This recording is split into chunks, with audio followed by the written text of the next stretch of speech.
Selamat datang di channel Trading for Better Life. Hari ini IHSG naik 0,44% ke angka 6.927. Dan di video ini saya coba analisa satu emiten hari ini bergerak naik karena mendapat sentimen positif dari dioperasinya pabrik baterai kendaraan listrik. Bagaimana potensi sampai ke depannya? Yuk kita coba pelajari analisanya di video ini. Semoga analisa yang diberikan ini bisa bermanfaat dan membantu teman-teman dalam mengambil keputusan. Untuk teman-teman belum subscribe channel ini, bisa tekan tombol subscribe agar tidak ketinggalan informasi dan analisis saham terbaru yang diupload setiap harinya. Di video ini saya kembali coba update pergerakan dari saham Antam yang hari ini naik 3% lebih ke harga 3040. Jadi hari ini Antam kembali mencoba untuk naik di atas harga 3000. Dan apabila berhasil naik, cara pergerakan Antam mesti akan lebih baik.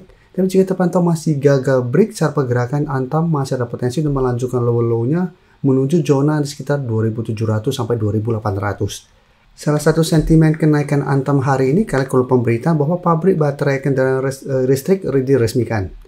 Dan jika kita baca salah satu sentimen positif dari pabrik ini, Antam berpotensi untuk menikmati peningkatan laba bersih, efisiensi produksi, dan penguatan valuasi di pasar modal dengan direalisasikan proyek ini.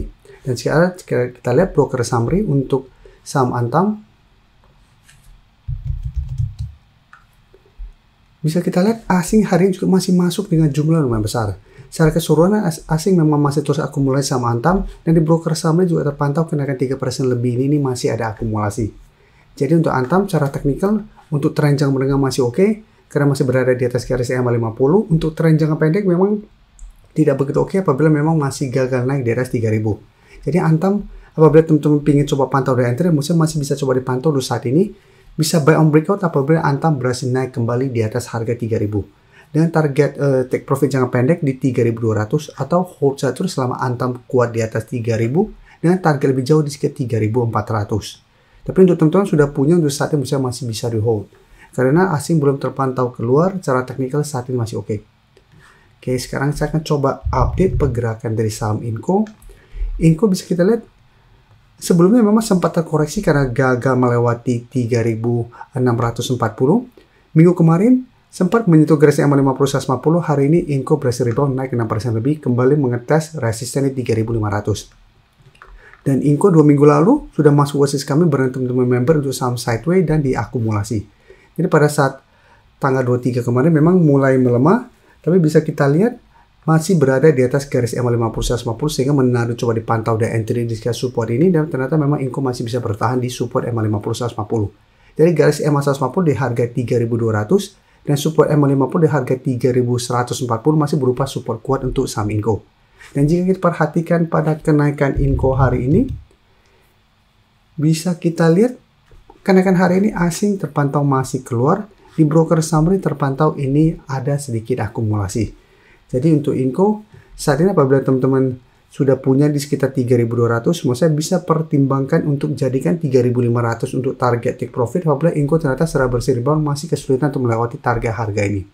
Atau tetap hold saja terus selama Inco tidak turun bawah garis EMA 50 150.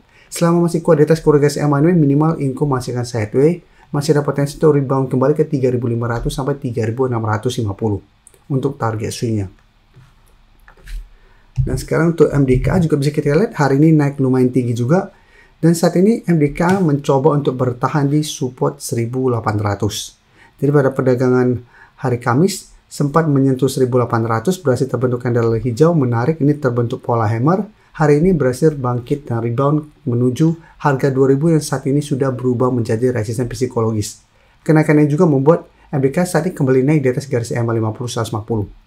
Dan bisa kita lihat garis EMA 150 di sekitar harga 1875, garis EMA 50 di sekitar 1915. Secara candle sebenarnya garis EMA 50 150 belum terkonfirmasi break walaupun sempat ditutup di bawah garis EMA 50 150. Dan bisa kita lihat untuk kenaikan MDK hari ini, asing 3 hari terakhir kembali masuk akumulasi. Dan jika kita perhatikan broker summary, kenaikan hampir 10% ini juga ini ada akumulasi dengan jumlah lumayan besar. Sehingga potensi MDK untuk break 2000 dan lanjut uptrend dengan target berikut di 2200 lumayan besar. Jadi apabila teman-teman saat ini baru mau coba pantau dan entry, masih bisa coba dipantau. Bisa buy on breakout apabila berhasil break 2000 dengan target swing di sekitar 2200. Atau jika terpantau gagal break pun, Musa masih bisa coba tunggu di sekitar garis EMA 150 kembali untuk target entry di sekitar support ini. Dan sekarang kita lihat MBMA hari ini juga naik lumayan tinggi. Bisa kita lihat MBMA juga sama, mirip dengan MDKA, masih bisa bertahan dari boundary garis EMA 50-140. Hari ini naik dengan candle lumayan solid, mencoba untuk break resisten di sekitar 450 sampai 460. Dan jika kita perhatikan di broker summary pada kenaikan tinggi ini untuk saham MBMA, ini terpantau tidak ada akumulasi. Malah terlihat ada sedikit distribusi. Asing juga terlihat hari ini melakukan sedikit distribusi. Jadi untuk MBMA, karena kenaikan tinggi ini tidak ada akumulasi, Musa harus hati-hati, bisa saja ini kenaikan sementara, setelah mendekati harga 480, masih ada potensi untuk terkoreksi kembali. Jadi apabila teman-teman sudah punya di sekitar 400, Musa bisa jadikan 470 sampai 480 untuk target swing, atau jadikan 450 untuk trail stop. Selama MBMA kembali melemah tapi masih kuat di atas 450, teman-teman masih mau hold, tentu Musa masih bisa di hold. Tapi pertimbangkan take profit apabila MBMA ternyata gagal bertahan di 450. Jadi lebih oke Musa pertimbangkan take profit dulu, setelah itu beruntung kembali di sekitar garis EMA 50-150 ini untuk re-entry kembali. Sebelum saya lanjut analisis saham berikutnya, saya ingin memberikan sedikit informasi bahwa saat ini channel YouTube Trading for Better Life sudah mempunyai fitur membership. Jadi fitur membership ini apabila teman-teman mau join, bisa tekan tombol join ini. Bisa kita lihat di sini. Cukup dengan 29.900 atau 30.000 per bulan, teman-teman akan menjadi bagian atau member dari channel YouTube Trading for Better Life. Jadi teman-teman bantu mensupport channel ini. Dan dengan menjadi member, teman-teman akan mendapatkan live streaming setiap hari Minggu pada jam 9 malam. Untuk informasi lebih lanjut, teman-teman bisa pelajari di video ini. Untuk teman-teman yang baru mensubscribe atau viewer baru dari channel ini, banyak yang bertanya, Pak, aplikasi yang dipakai apa sih? Bagaimana cara menentukan EMA 50 dan 150 dan sebagainya?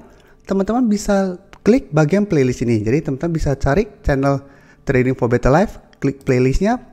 Di playlist ini banyak video-video edukasi yang teman-teman bisa pelajari. Jadi untuk aplikasi yang dipakai maupun cara baca candle, teknik analisis, bandarmologi semua ada di sini. Jadi teman-teman bisa coba cari di playlist untuk pelajari video-video edukasi yang sudah pernah kami bagikan sebelumnya. Terima kasih telah menonton video ini. Like dan share video ini bila bermanfaat bagi teman-teman, dan support channel ini dengan cara tekan tombol subscribe agar channel ini bisa makin berkembang dan bisa membantu lebih banyak orang lagi. Terima kasih.